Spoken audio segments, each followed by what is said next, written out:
Labas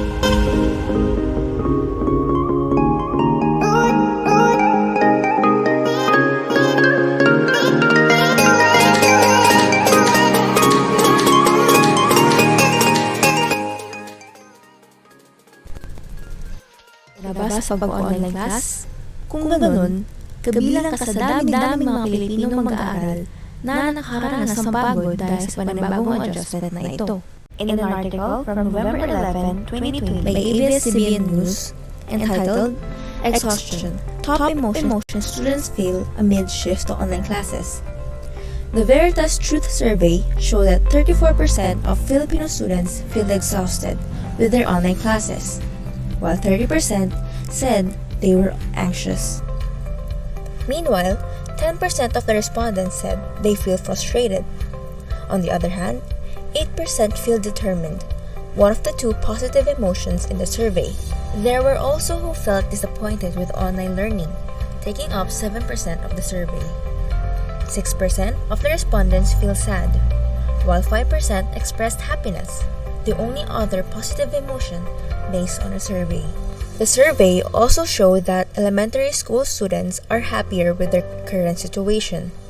Happiness was the top emotion felt by elementary school students in online classes, chosen by 35% of the respondents. This was followed by exhaustion at 25% and disappointment at 20%. Exhaustion was the leading emotion among high school students at 49%, while it was anxiety among college students at 51%, according to the survey. The information was gathered through text-based and online data gathering.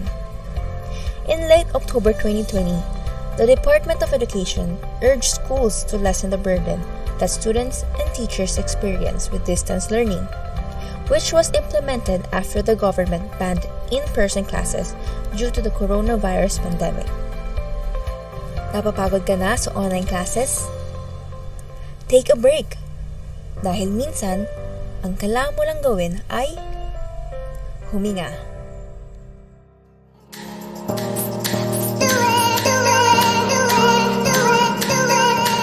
Hey everyone! Welcome to Prime Studios. Kumusta na kayo? My name is George Michael Veloz or Gio for short, and I am a media and visual arts student from Zachariah. And together with me is... What's up? The main visuals of Arts and Design strand is here. Luis Gabriel Digsman is here to entertain you this afternoon. All of you here are welcome to watch, listen, and chill with us in this podcast. That's right, Luigi. This is a place of no judgment, and we just hope for everyone to have a good time. Ako nga pala si Zena P.S. Carian, 18 years old, a media visual arts student from 12 Zachariah, and we are your hosts and your kachikas for today.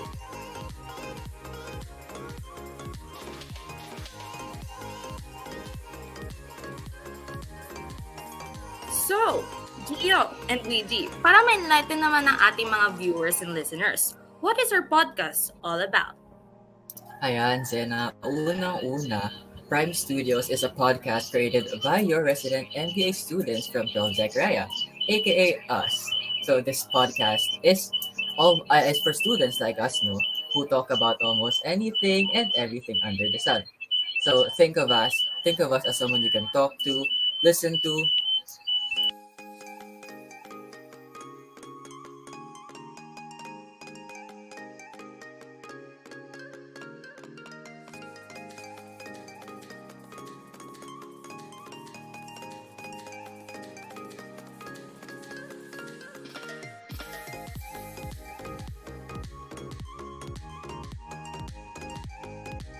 Sorry about that. Alright. Ayan, ayos na, no? Sorry for that, everyone. It's really hot in here. Alright, going back, unang-una, Prime Studios is a podcast created by your resident MBA students from 12 Zachariah, aka us, like I said earlier. And this podcast is for students like us who talk about almost anything and everything under the sun. So think of us as someone you can talk to or listen to if you don't feel like talking. Something like an internet friend kasi nakikita niyo lang naman kami every year sa screens. Ayun, thank you for that, Jnatics. The podcast will help you guys, especially those who are experiencing burnouts right now. We will also tackle burnout stories of students who shared their experiences through Google Forms. With that said, the title of our podcast is HINGA. Feeling burnout but you're not going out? Take a breather because this podcast is your stress reliever. If you're looking for a solution for your dilemma, all you have to do is hinga.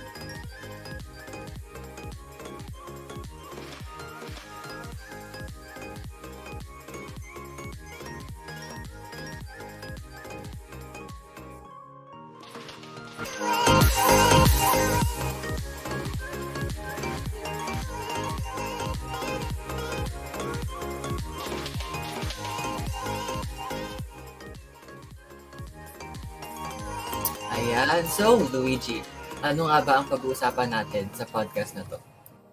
Well, tulad ng sinabi ko kanina, the podcast will tackle on helping you guys, the audience, lessen the burnouts you're experiencing these past few days or months. Kami ay makikinig sa storya ninyo at tutulungan kayo base sa kwento ninyo. Pero syempre, hindi lang personal opinion yung ibibigay namin. May inibita kami na professional who can help you guys more than us. We will reveal that person is later, so stay tuned for that. Now that meron na tayong pahapyaw kung saan talaga yung topic natin, let us now listen sa mga experiences ng ating fellow students and maybe even teachers. Alright, so we will now begin reading the stories that we have received. Pero before that, for everyone's knowledge, the question that we have asked our viewers was this. Have you or anyone you know experienced being overwhelmed, emotionally drained, and stressed for a long period of time? Ayan, so that was the question. And for our first sender, sabi niya, I think all of us feel emotionally and physically drained right now kasi finals is coming. May mga times na napagbubuntangan ko ng galit yung boyfriend ko kaya in the end, nag-aaway kami and mas lalong nadadagdagan yung pagkapagod. But I know that I'll get through this. We'll get through this. Someday ko all options. Someday.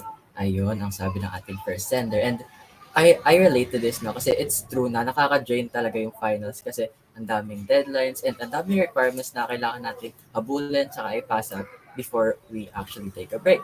So yeah, let's move on to our next story. Medyo mahaba yung next story na to, so bear with me na lang kung nabulol ako.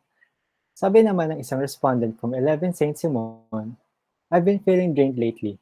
I'm unable to pinpoint what's wrong with me. And I'm having that feeling that made me hate myself. I don't know what the reason is. I just want to have some rest and feel alive again. I tried making time for myself, but I always end up spending all my time thinking about the things that I should be doing. At some point, I realized that I have nothing more to give to myself. Then I realized how useless me time for me is. As a leader in different subjects in my class, my burden has become heavier. It's hard to lead a group full of people who has no interest in connecting with me. They are busy doing the things they like, while I was being busy doing things that they should be doing. I'm so drained I couldn't care less if I fail. The only thing that encouraged me to move forward is the guilt that I might cause my classmates to fail too. Everything I said is just a tiny portion of my thoughts. I have nothing more stories to tell. So, ito talaga yung story na damang-dama ko talaga. And I'm sure pati din na rin yung mga ka-co-host ko. We three kasi have been leaders in different subjects and ang hirap-hirap talaga pag walang interest yung groupmates mo sa ginagawa ninyo. But at the same time, wala tayong choice kasi ayaw mo din naman bumaksak. Kaya ang ginagawa na lang namin is pinabawi na lang namin sa individual grades. Kasi di naman natin deserve mapagod para sa kanila. Leaders tayo, hindi tayo tigabuhat. Don't be guilty then to feel someone who can't even do the bare minimum for you. Especially when you're giving your best for them. O yun lang, tapos na yung pag-rant ko. Then it's your turn. Ayan. So, eto, someone naman from 11 Philippines. Ito, relate talaga ako dito eh. Sobra pa po sa burnout ang na-experience ko, mga mams. Maski sa panaginip, hindi na ako tinigilan ng schoolworks. Hindi talaga masarap tulog kapag marami kang MS sa school. Totoo nga naman kasi. Hindi ka talaga makakatulog pag marami kang requirements sa school, hindi ba? Parang gusto mo na lang silang tapusin hanggang sa isang tulog ka na lang. 'Diba? So ano naman yung next story natin, Gio? Alright, so for our last story, I would just like to give a trigger warning for our viewers kasi this may be a little sensitive for some kasi it has mentions of death and suicide. So yeah, trigger warning lang for our viewers to become aware. And I will now start reading. Yes, it was really hard. Dealing with problems while doing schoolworks. It feels like I'm just going to explode. My uncle, grandmother, and grandfather died during the pandemic. They were positive to the virus and died because of it. It's really hard to just accept the fact that they were already gone, especially my grandmother because I am very close to her. 2020 is the year that she died, but it's 2021 now. And I still remember how it happened and it's still painful. And I don't know how to accept it and move on. I always need help, someone to talk to just to let it out. And I can't deal with my problems alone because I always think about killing myself. Suicide is not a joke. It is really hard to express my feelings because it feels like I'm just being dramatic. I can't open up my problem to someone because when I open up, I just end up crying. Ayun ang sabi niya.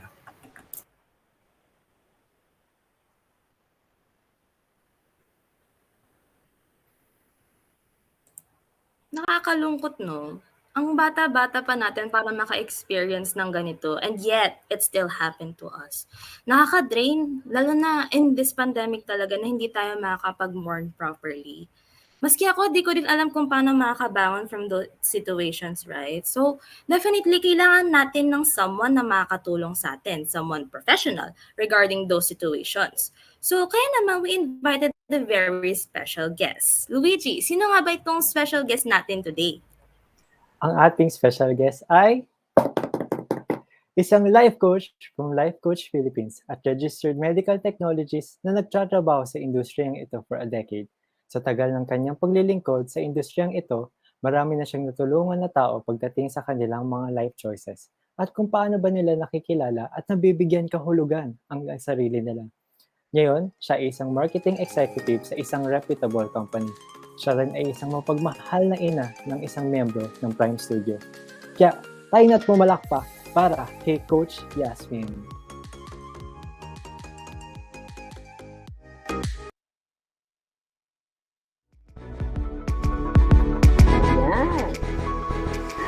Hello, good afternoon everyone, and thank you for inviting me here sa inyong pong podcast. So, I'm also an alumni of OLOPSC, so many years back, and it's good to be back here once again and to be able to share with you something that is really would be beneficial and helpful to all the students of OLOPSC. Yan. Thank you.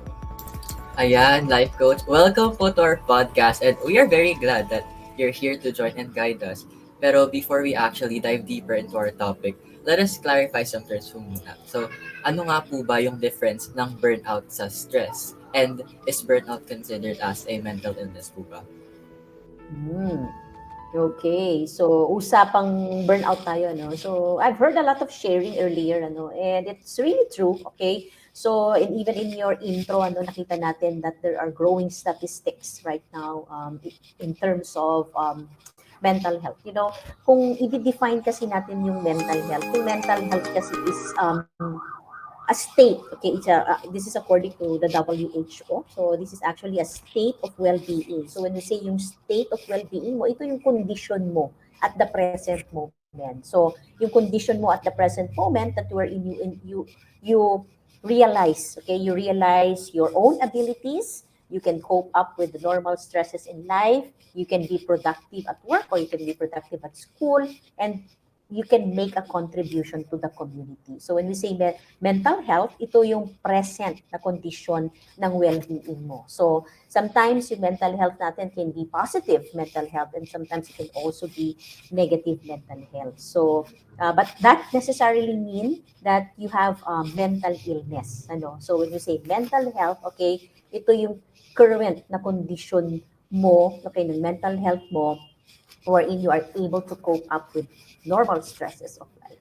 So, yun yung mental health. So, going back to your question, ano ba yung pagkakaiba ng stress at saka ng burnout? So, when we say ang stress, okay, yung stress kasi normal na parte siya ng buhay ng tao, no? So I believe that each one of you, siguro paggising nyo pa lang kaninang umaga, meron na kayong naramdaman na stress, di ba? So ngayon yung inyong first day, di ba? This could be your first day, di ba? Doing this podcast, ano? So na-stress ka na, di ba? So whenever that there are new challenges, there are demands, di ba, sa buhay ng tao, normal na reaction ng katawan natin, ng body natin is we will be stress. Okay? So basta may bagong would take out from our comfort zone. So we will always feel stress. And of course, magdedepende siya kung paano ka magre-respond diyan sa normal stresses of life na yan. So it's either you respond positively or you respond negatively, knowing that it is already part of our life, everyday life, di ba? Pag may challenge ka at saka pagka may demand ka sa buhay mo. Then, okay, ang burnout, they are linked together. Yung stress at saka burnout, they are linked actually together. Kasi pag pinabayaan mo yung stress mo, yung negative response mo sa stress, okay, it can lead to burnout. So, anong nangyayari sa atin kapag tayo ay nababurnout? It's a complete, okay? It's a complete, okay, state of complete mental, physical, and emotional exhaustion. So, kanina doon sa opening ninyo, no, I've heard that high school ba yon, di ba? Ang karaniwang nararanasan nila is they feel exhausted, di ba? So, some anxiety, di ba? Pagka ikaw ay umabot na sa burnout, you will always feel you are so exhausted, you are drained, and no amount of sleep, kahit 10 hours pa yan o 12 hours of sleep pa yung maranasan mo, can remove that feeling of exhaustion. Di ba? In all aspect ng ano mo, you feel you are so exhausted emotionally, di ba? Physically, okay? Nagmamanifest din yan. Physically, you don't want to move, di ba? Wala kang gana, wala kang ganang gumalaw, 'di ba? So physical, 'di ba? It affects your physical state, 'di ba? Paano ka naman naapektuhan ng burnout sa mental state mo? When you feel you're losing motivation, 'di ba? Dati gustong-gusto mo naman yung ginagawa mo sa school, gustong-gusto mo naman gumagawa ng mga assignment mo, ng project mo, but eventually, suddenly you lose that motivation, 'di ba? At sa lahat ng aspeto, even yung mga bagay na nagpapasaya sa iyo dati, wala ka ng ganang gawin 'yon, 'di ba? Nawala na yung motivation mo. So that's how burnout affects you mentally. And of course, emotionally naman, okay? Pag you are burnout, you feel empty. Okay? Para bang yung empty ka, may kulang, 'di ba? And sometimes you're lacking emotions. Minsan, you don't even understand what kind of emotion that you are feeling right now. So, to the point that wala na lang akong mararamdaman. Di ba? So, I'd rather not feel anything. So, yun yung emotional impact naman sa atin ng burnout. Okay? So, it's really different, stress at saka si burnout. But one thing that they link together is stress. Okay, the negative response mo sa stress can lead to burnout. Ganun po pala yung difference ng dalawa. How about po yung experiences ng ating senders? Is there any other symptoms or indication that someone is going through burnouts? Mga indication, ayun, yung mga na-mention ko kanina, no, like losing motivation, sa passion mo dati, sa mga dating nagpapasaya sa'yo, di ba? And then, when you start, okay, having conflicts in your relationship with your classmates, with your friends, with your family, di ba? Kung nagko-conflict ka na, di ba? So, at the same time, you withdraw, okay? You try to withdraw emotionally and to the people. So, you start isolating yourself, di ba? So, at wala ka ng gana, bumangon, di ba? You feel exhausted, di ba, sa lahat ng nangyayari. But, okay, those could be the sign, but it's always best, okay? Okay, it's always best to magpa-consult. Yun. So, yun yung mga signs and symptoms, but it doesn't mean that you have it, okay? It's always best that you go for for magkonsulta po tayo. So because that's the only way that you will be able to find out if really there is something, okay, that is mentally challenging you right now. Yun, oo nga, tama nga naman kasi magpa-consult tayo, no?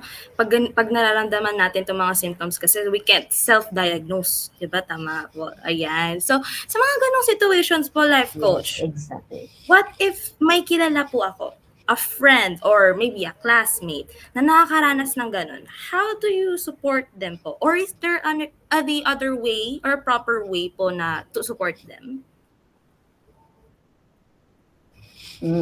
Okay, so paano natin susuportahan yung mga kung may kakilala tayo ganun. Yung your presence, okay, yung simpleng kamusta, okay, doon sa tao that you feel that going through something, it's already a big help. So the kamusta word, 'di ba? Kung minsan kasi it becomes na para bang ordinary na salita, But you know what? If you really want to help, okay, gawin mo siya talagang, bigyan mo siya ng malalim na kahulugan, yung salitang kumusta. And you do it, okay? You do it to everyone. And sabi nyo nga, di ba, hinga, di ba? So, ganun din.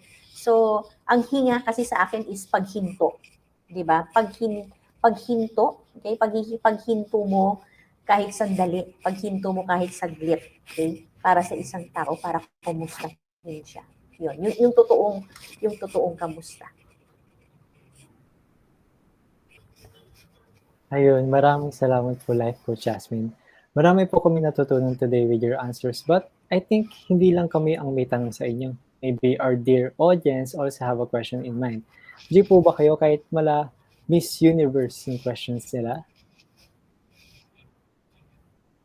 Okay, game.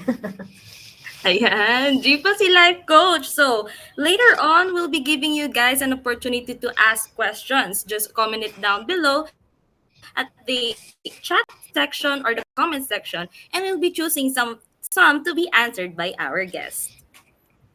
But wait, standby ko muna dyan, Coach Jasmine, because we will be having a short break.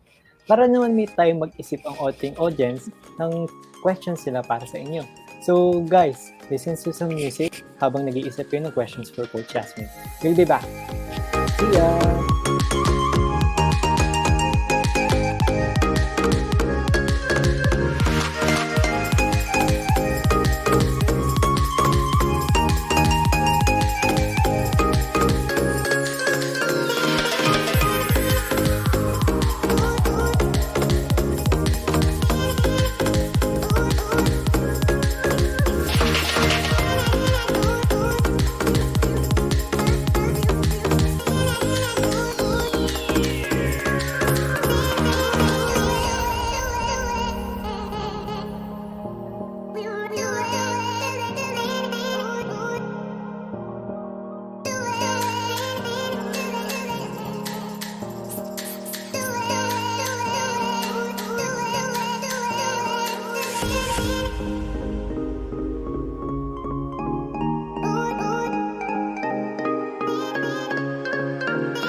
And we are back, everyone.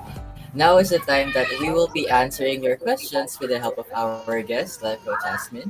Alright, so titignan ko muna yung first question. So the first one we have is from Bea Miroy. What is the best way to avoid burnouts po?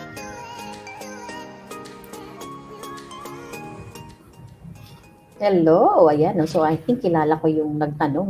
So ang unang-una, okay, the best way is, of course, to pay attention to your needs. Yeah, so to avoid burnout. So kailangan, we must also take charge of our physical and mental health. Diba? So yun yung unang-unang kailangan natin gawin. Diba? And of course, when I say pay attention to your needs, ano ba yung mga kailangan mo? Diba? Katulad ng pagpapahinga.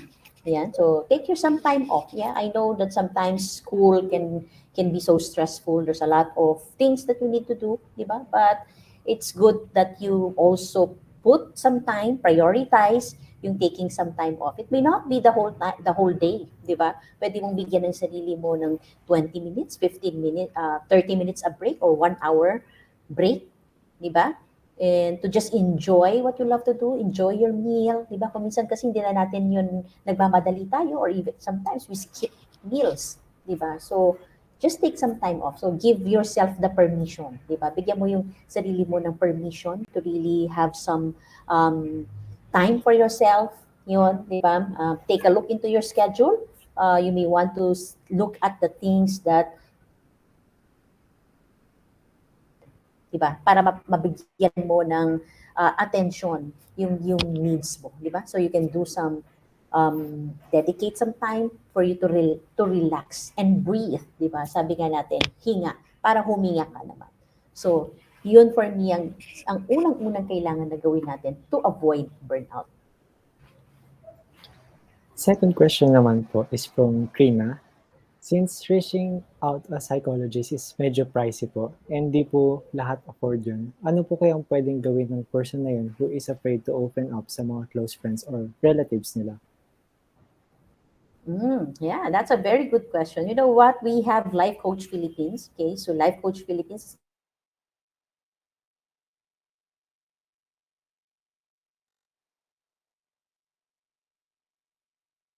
certified life coaches located at Pioneer Center compound along Pioneer Road, Capitolio, Pasig City. So one thing that you can do, okay, so if you're not yet ready to talk to a professional, to seek help to a doctor, psychiatrist, or psychologist, you can talk to a life coach, okay? So our number is 0917-586-1661. So if anyone can type it in the chat box, diba?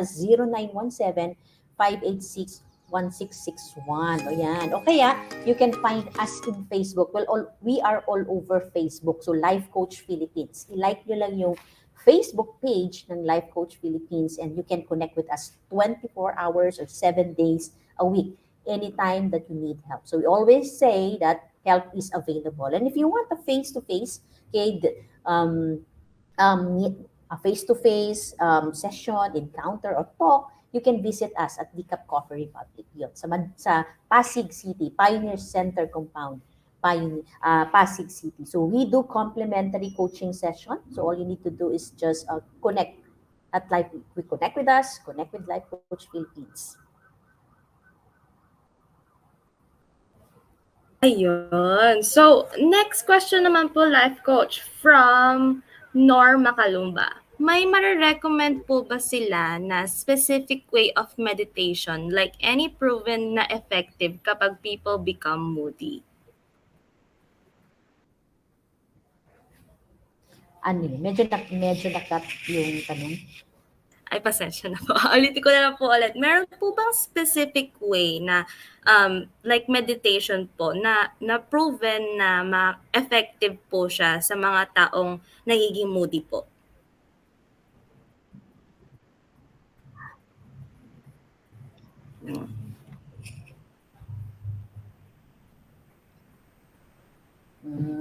Effective way for the people na nagmo-moody is definitely the fact that there are some changes, okay, there are some changes into your mood, into your behavior, is always talk to someone.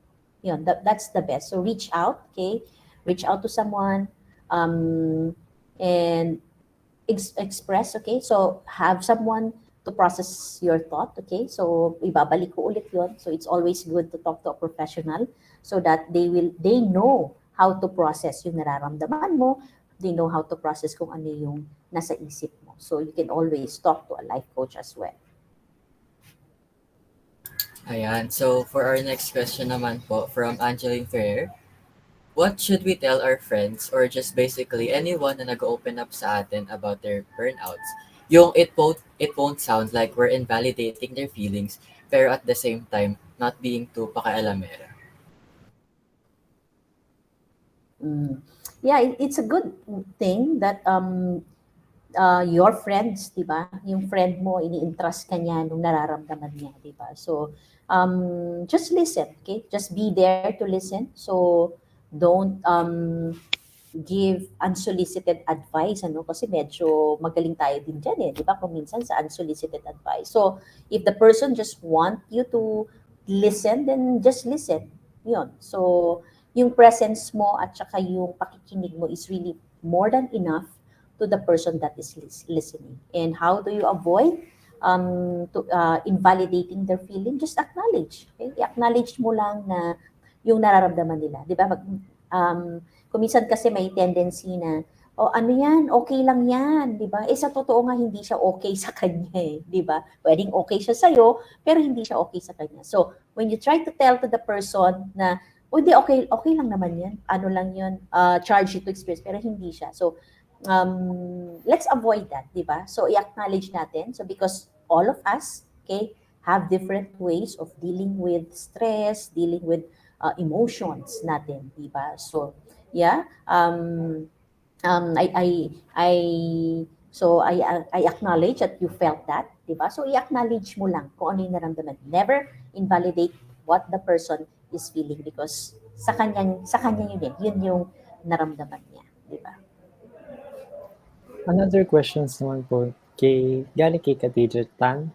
What do we do po if we have a friend na burnout na and ayaw makipag-socialize? Should we chat them para kamustahin or let them be hanggang sa gusto nila makipag-usap? Yeah, that's a good question. Ano? So, always try to open up a conversation. Yun, din sabi ko kanina, di ba? A simple kumusta, a message of kamusta, di ba? That means a lot, di ba? And ask the person, how can you help? It's best that sa kanila manggaling yung paano ba sila gustong tulungan, 'di ba? And if they just if they still don't speak, 'di ba? We just wait for it so until the person becomes ready. So just do some check-in, 'di ba? Check in regularly with them until such time that they are ready. Sometimes pag alam ng tao that you are just there, okay, nandito lang ako ha, whenever that you need help, whenever you are ready, okay, I am just here. So do some regular check-ins with the person and ask how you can help them.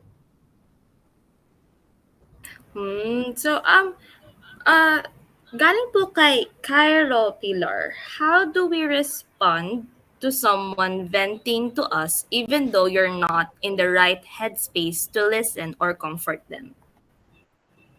How do you respond po to someone na venting?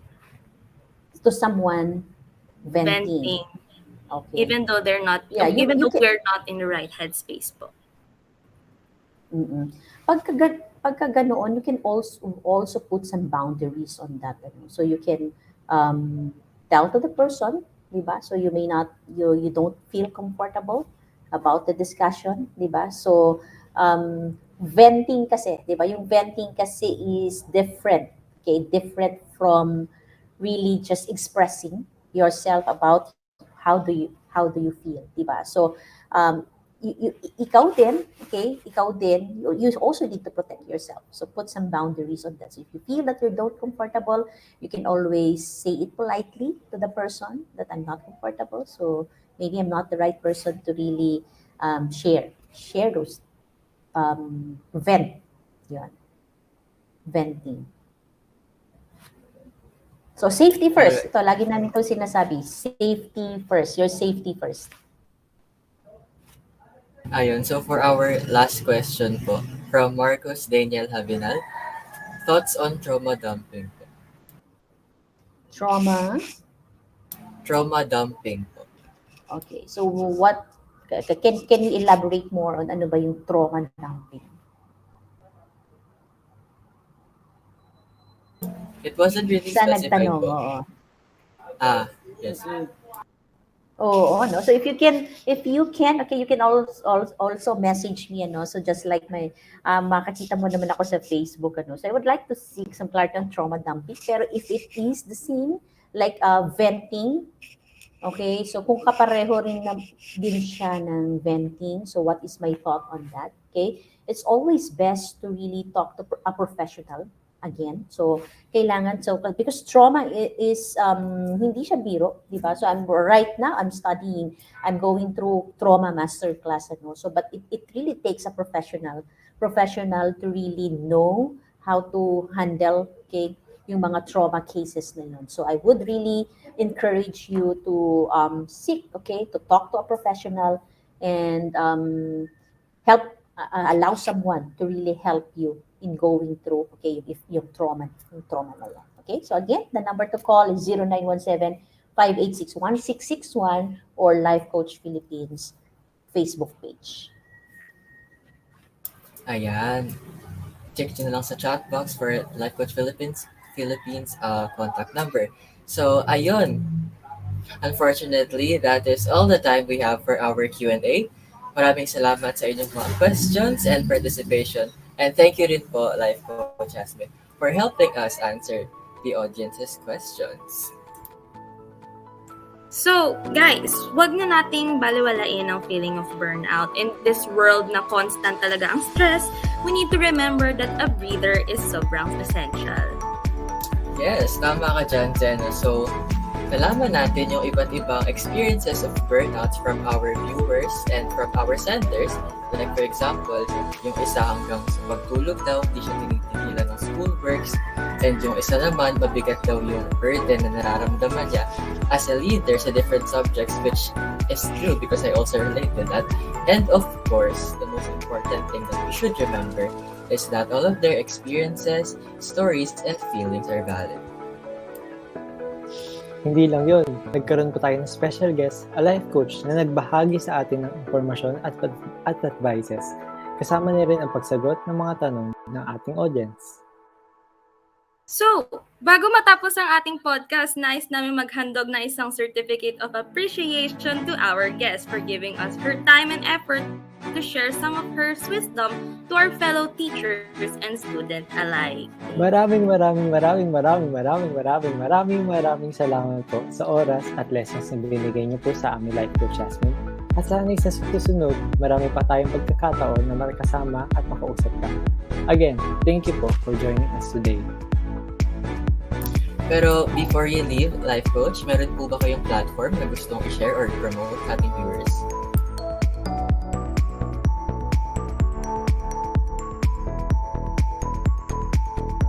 Life Coach, di po namin kayo marinig.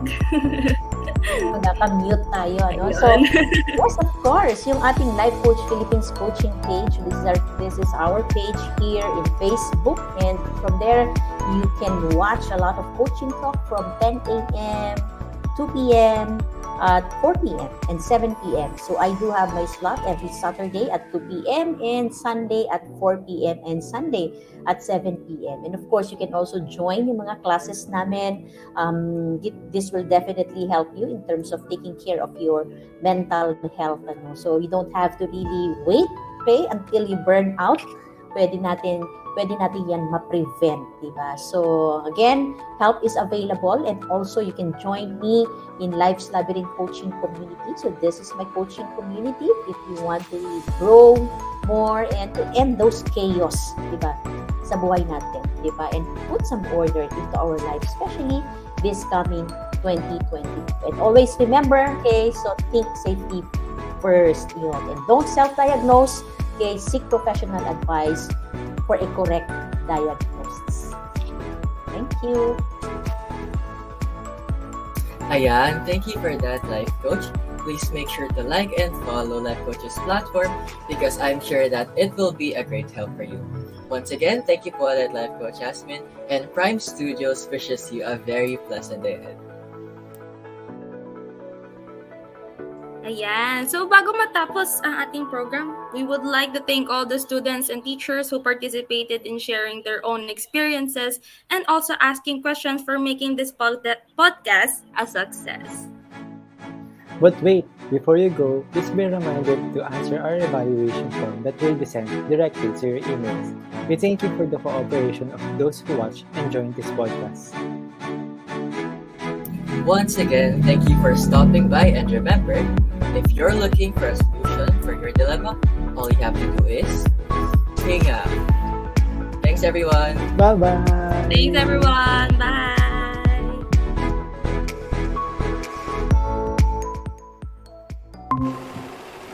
Hey everyone. Thanks for tuning into our podcast. We hope all of you enjoyed today's episode. Please give it a like and share it with your friends. Stay tuned for more pakulo from Prime Studios. Ha? Meron pa? We'll meet again soon, guys. Bye-bye.